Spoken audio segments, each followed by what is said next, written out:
Hola a todos. El juez Andrew Napolitano les habla para Judging Freedom.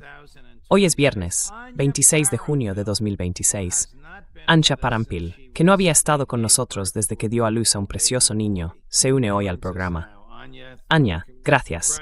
Enhorabuena por el nuevo miembro de tu familia. Cualquier cosa que mantenga ocupado a Max probablemente sea buena para el mundo. Bienvenida, querida amiga. Gracias, juez. Me alegra estar de vuelta. Vale, quiero hablar contigo sobre lo que está ocurriendo en América Latina, tanto en Venezuela como en Colombia. Empecemos por Venezuela. ¿Sabemos cuál es la magnitud de las muertes, los heridos y la destrucción que han causado estos dos terremotos en Venezuela en las últimas 96 horas?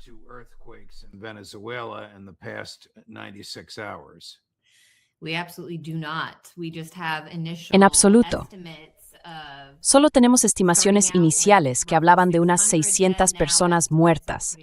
Ahora las estimaciones las sitúan más cerca de 900, aunque las cifras oficiales del gobierno siguen en torno a 600 y dicen que hay miles de desaparecidos. Otros grupos independientes han mencionado una cifra mucho mayor, 50,000 desaparecidos. Y eso se debe a que en este momento, en el epicentro de la destrucción, que es La Guaira, la capital del estado de La Guaira, cerca del distrito capital de Caracas en Venezuela, hay informes de cientos de edificios completamente derrumbados desde que esos dos terremotos golpearon el país con apenas unos segundos de diferencia. Al parecer, uno de ellos alcanzó una magnitud de 7,2.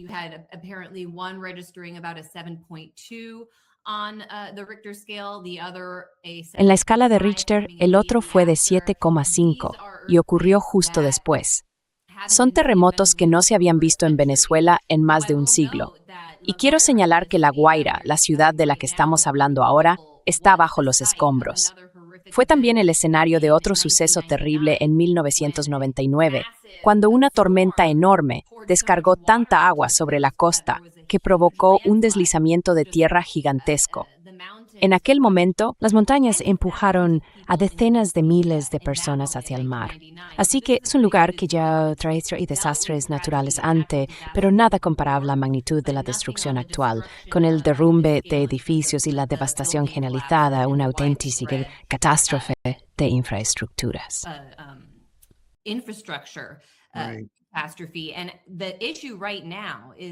El problema ahora mismo es que, debido a las sanciones de Estados Unidos, Venezuela no ha podido comprar el equipo pesado necesario para responder a un desastre de este tipo.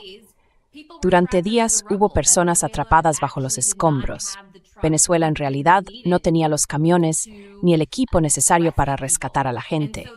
Y esas primeras horas son cruciales en misiones como esta, porque todavía puede haber personas con vida que podrían salvarse si los escombros se retiran correctamente. Lamentablemente eso no fue posible. Solo hoy estamos viendo llegar camiones desde El Salvador, desde México, desde Colombia y Ecuador, y es ahora cuando de verdad ha empezado el trabajo de limpieza.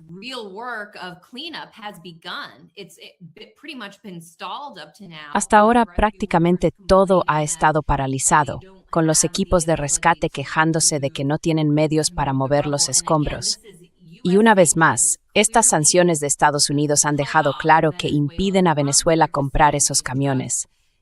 Ahora hay gente en la oposición en Estados Unidos diciendo que esto demuestra la incompetencia del gobierno, como si este gobierno fuera tan absurdo que no tuviera camiones y suministros de ese tipo disponibles. Pero hay muchos expertos independientes y estudios que demuestran que las sanciones son las responsables de aislar a Venezuela de esos recursos. Entonces, ¿cuántas personas murieron simplemente porque no les permitimos tener los camiones que por fin están llegando ahora?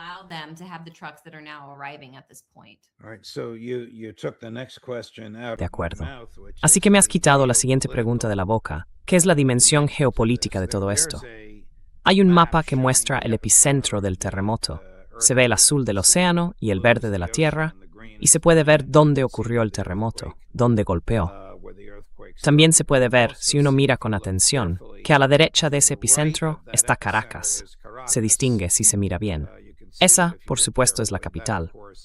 Entonces, después de que Estados Unidos secuestrara al presidente Maduro y a su esposa de su dormitorio en plena noche, esto fue hace unos meses, ahora estamos en enero, aún así no levantaron las sanciones. No.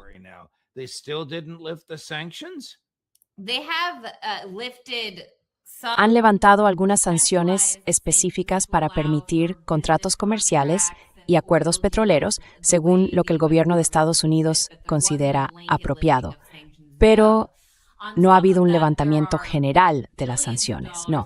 Además de eso, hay miles de millones de dólares, creo que unos 30,000 millones, solo en activos venezolanos congelados en cuentas en Estados Unidos y en el extranjero, que básicamente hemos confiscado desde que se reconoció un gobierno paralelo allí y que no se han devuelto al gobierno. El Fondo Monetario Internacional ha anunciado un plan para liberar parte de esos activos venezolanos congelados con el fin de destinarlos a ayuda por desastres. Pero se puede suponer que eso, con el historial de las organizaciones de ayuda extranjera en Venezuela, suele ser un juego bastante corrupto.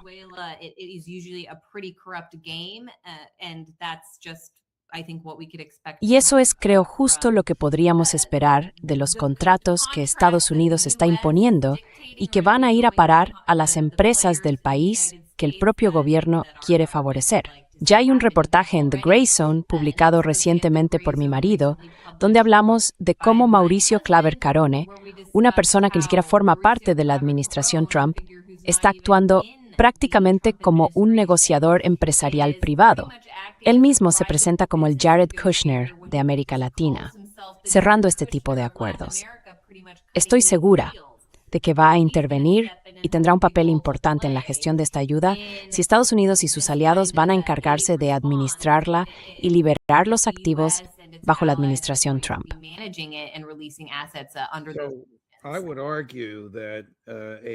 Yo diría que una sanción que impide a un país comprar equipos que salvan vidas es un crimen de guerra. Quiero decir, ya es un poco tarde para comprar camiones y excavadoras ahora. 3 días después del terremoto, eso ya debería haber estado disponible y en manos del gobierno antes. Según el presidente Trump, Estados Unidos iba a encargarse de Venezuela después de que secuestráramos a su presidente.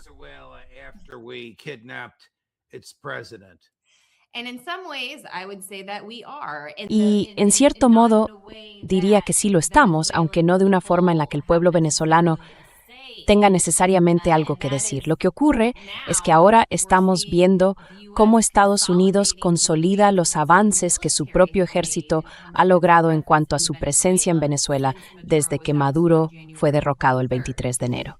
El Comando Sur y las fuerzas militares estadounidenses han anunciado que liderarán la respuesta humanitaria sobre el terreno en Venezuela. Así que lo que tenemos es un colapso de facto del Estado. El Estado no puede responder a la crisis porque está paralizado, porque ni siquiera tiene control sobre sus activos internacionales, no se le ha permitido comprar la maquinaria ni el equipo adecuados. Y ahora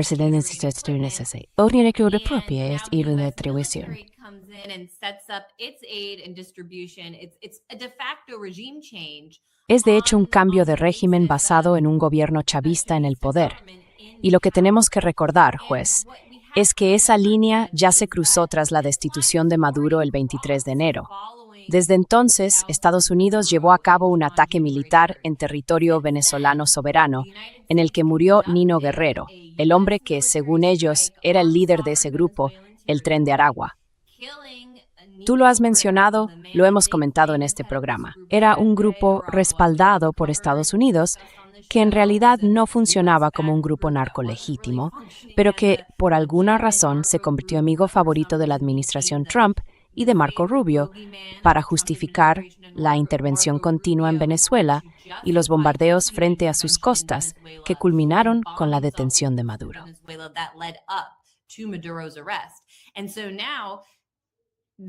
Y ahora Estados Unidos, después de haber llevado a cabo ese ataque, que ya de por sí fue una violación flagrante de la soberanía venezolana, está aprovechando este terremoto para aumentar su presencia en Venezuela. Y esto ocurre justo en un momento, como mencionabas, en que los países vecinos también están cambiando de rumbo. Pasan de actuar como naciones latinoamericanas independientes a decir, bueno, vamos a dejar que sea el Departamento de Estado quien dicte nuestras políticas. Y me refiero a Colombia, me refiero a Ecuador. Son países, Ecuador también, que ya han empezado a coordinar operaciones militares con Estados Unidos dentro de su propio territorio. Así que creo que esto está preparado para ampliarse en la región más allá de las fronteras de Venezuela, quizá incluso llegando hasta México. De acuerdo. Antes de hablar de Colombia y de las elecciones presidenciales, cuyo resultado el presidente Trump aplaudió, ¿en qué situación se encuentra el gobierno de Venezuela después de Maduro? ¿Está muy debilitado o funciona razonablemente bien?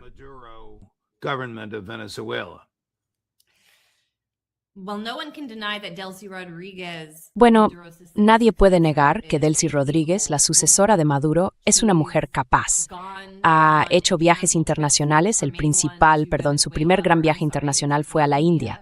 Y fue una elección bastante interesante porque es un país del grupo BRICS, pero probablemente el más cercano a Estados Unidos dentro de ese bloque.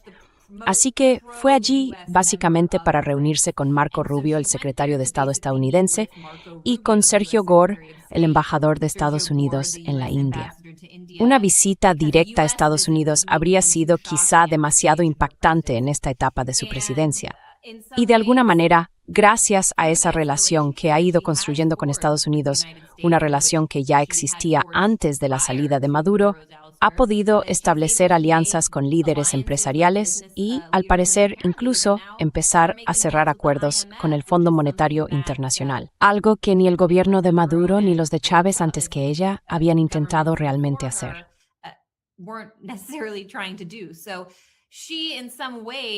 Así que, de alguna manera, al liberalizar y abrir la economía de Venezuela, podría llegar a experimentar un impulso económico temporal o incluso a largo plazo, porque el país ha estado bajo sanciones durante todos estos años. Si ahora Estados Unidos dice, vale, vamos a colaborar e invertir, quizá en este momento Delcy Rodríguez sea la persona adecuada para negociar y cerrar esos acuerdos. Pero también hay gente, obviamente, que está muy molesta con el hecho de que se haya abierto a Estados Unidos, de que esté forjando esas relaciones que parecen, bueno, ya sabes, vínculos con las mismas personas que secuestraron a sus predecesores. Así que es un momento complicado para ella y personalmente estoy esperando a ver qué pasa, pero sin duda es algo fascinante.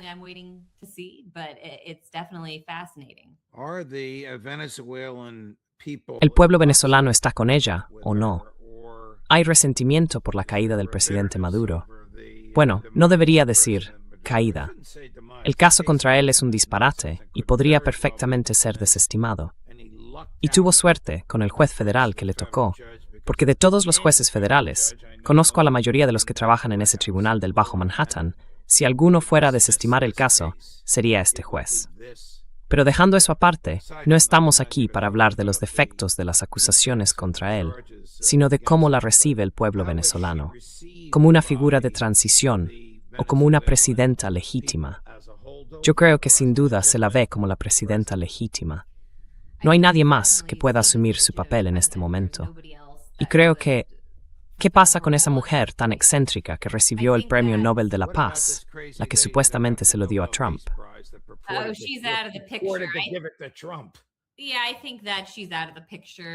Sí, creo que ella ya está fuera del panorama.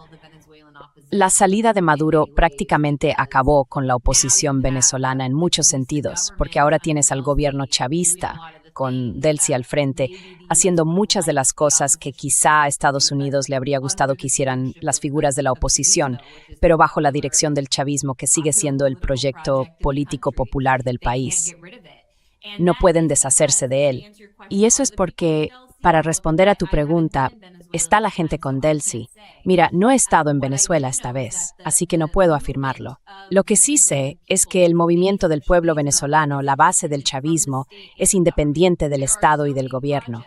Hay muchísimos proyectos, sobre todo el movimiento comunal, que bueno, el gobierno venezolano tiene un poder judicial, un poder ejecutivo, un poder legislativo y este poder comunal que ha trabajado realmente para financiar granjas que funcionan de manera independiente y que están centradas en revitalizar la agricultura y la soberanía alimentaria del país. mientras el gobierno sea capaz de generar ingresos y mantenerse y quizá incluso abrirse más y beneficiarse de esta relación con Estados Unidos, esos proyectos, por lo que podemos ver ahora mismo, seguirán funcionando y manteniéndose. Luego creo que muchos programas realmente el chavismo sigue siendo popular.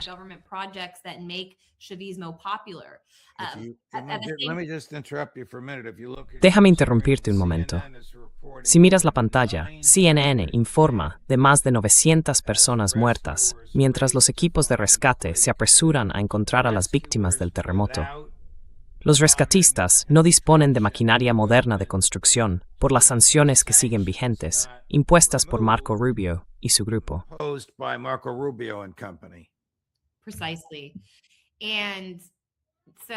Exactamente. Así que si la gente está o no con Delcy, eso lo determinarán las próximas elecciones o la situación sobre el terreno. Veo a mucha gente fuera de Venezuela, sobre todo en Internet, apresurándose a denunciarla como traidora y queriendo desahogarse, insultar en este momento. Pero creo que la realidad de los estados que funcionan en estas condiciones es mucho más compleja de lo que quienes estamos fuera podemos imaginar. También veo a periodistas en Venezuela que están señalando que, a pesar de lo que algunos puedan considerar decisiones cuestionables del gobierno en Caracas, sigue habiendo un movimiento muy fuerte en apoyo al chavismo y a los proyectos que realmente se llevan a cabo sobre el terreno. Así que, para responder a tu pregunta, no creo que el proyecto político en su conjunto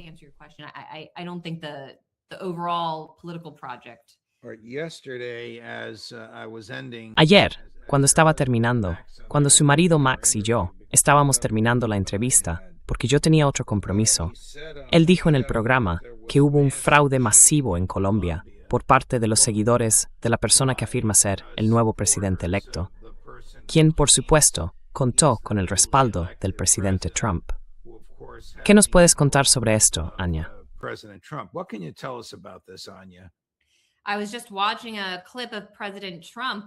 Acababa de ver un video del presidente Trump antes de unirme a tu programa, donde hablaba sobre la victoria del candidato a la presidencia de Colombia, Abelardo de la Espriella. Se le conoce como Abelardo, pero básicamente era un candidato desconocido que apenas aparecía en las encuestas. Y entonces Trump le dio su apoyo. Y ganó de forma, digamos, milagrosa. Gustavo Petro, el actual presidente, ha denunciado un fraude electoral masivo y dice que Israel intervino en las elecciones. Y por alguna razón, este presidente electo promete reforzar los lazos con Israel. Incluso creo que planea visitar el país. Y esto encaja con un patrón que se repite en la región. Cada vez que la extrema derecha llega al poder en América Latina, como pasó en Argentina, lo primero que hacen es ir corriendo a besar el muro en Jerusalén. Y bueno, uno se pregunta por qué ocurre eso. ¿Cuál es la lógica ahí? ¿Qué relación hay? ¿Es algo económico? ¿Podría ser? Es totalmente una cuestión financiera. En Argentina hay un historial de un grupo judío que apoya a Milei. Me refiero que el movimiento Shabbat Lubavitch allí es bastante fuerte e influyente, y algunos de estos grupos muy sionistas poseen tierras y derechos mineros por todo el país. Así que existe esa base en Argentina. En Colombia también tiene que ver con los ideales distorsionados del sionismo cristiano y del cristianismo evangélico que se han extendido por toda América Latina. Eso es lo que lo impulsa también en lugares como Brasil.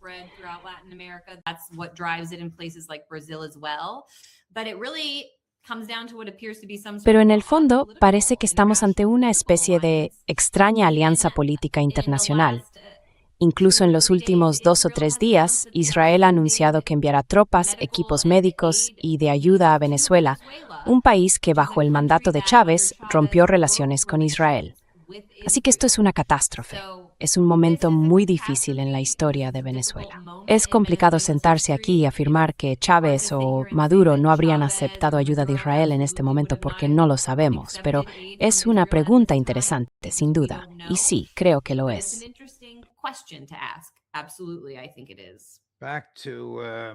Volviendo a Colombia, y Chris acaba de poner una foto suya. Parece un hombre muy joven. ¿Está preparado por su inteligencia, su carácter o su experiencia para ser presidente de un país? ¿O es simplemente alguien desconocido que Trump sacó de la nada?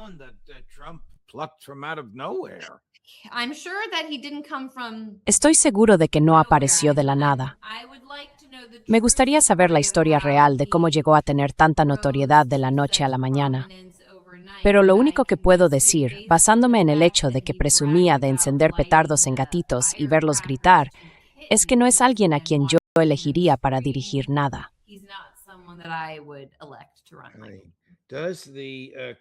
El gobierno colombiano, el actual gobierno colombiano, lo reconoce como el vencedor legítimo, o el propio gobierno dice que estas elecciones fueron un fraude.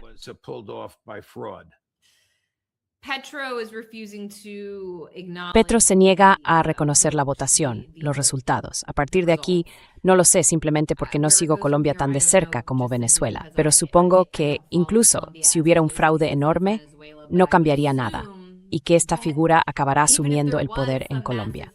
Ya hemos visto esto muchas veces antes en América Latina, en Honduras, en Bolivia, donde votos fraudulentos, abiertamente fraudulentos, terminan colocando a estos candidatos proestadounidenses.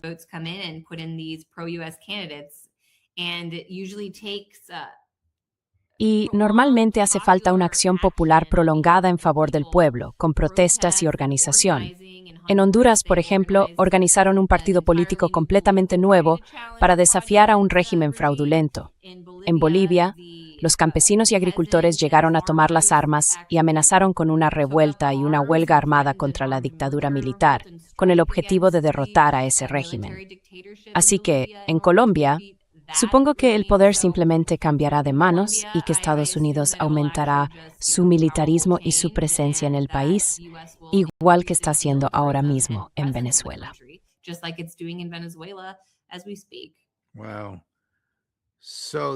Vaya, entonces, Estados Unidos. Una última pregunta sobre Venezuela, si me permites, Anja. Estados Unidos, bajo el mandato de Donald Trump, va a usar esta tragedia de 2 terremotos en 2 minutos, sin maquinaria de construcción cerca para salvar a los que quedaron sepultados, como instrumento para establecer tropas estadounidenses de forma permanente en ese país.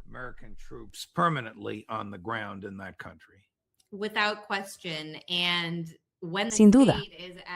Y cuando el Estado está tan incapacitado como ahora, eso le da al ejército estadounidense la oportunidad de empezar a construir su propia infraestructura para operar sobre el terreno en Venezuela. Algo parecido ocurrió en cierta medida en Turquía y en Siria. Quizá recuerdes que en 2023 hubo un doble terremoto que golpeó Siria, muy parecido al que acabamos de ver en Venezuela. Y en aquel momento, después de años de guerra civil, el Estado sirio estaba tan debilitado, tan incapacitado que no pudo responder.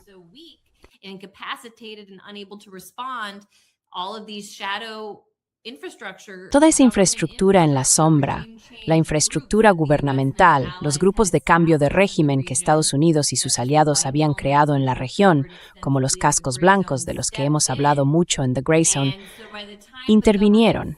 Así que, cuando el gobierno cayó meses después en Damasco, fue como si el lento proceso de cambio de régimen ya se hubiera consumado. Era como si un cáncer hubiera invadido parte del país y, a causa de ese terremoto, hubiera expulsado al Estado. Por eso creo que teniendo en cuenta que el ejército estadounidense ya estaba una vez más atacando y matando gente en territorio soberano venezolano, esto no va a ser más que escalar a partir de ahora. Y bueno,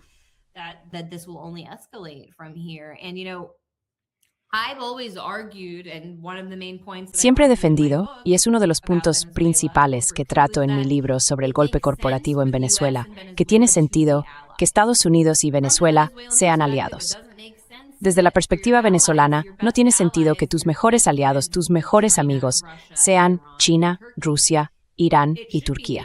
Debería ser Estados Unidos. No debería haber ocurrido así. No debería haber pasado bajo la amenaza de un arma con el secuestro del presidente.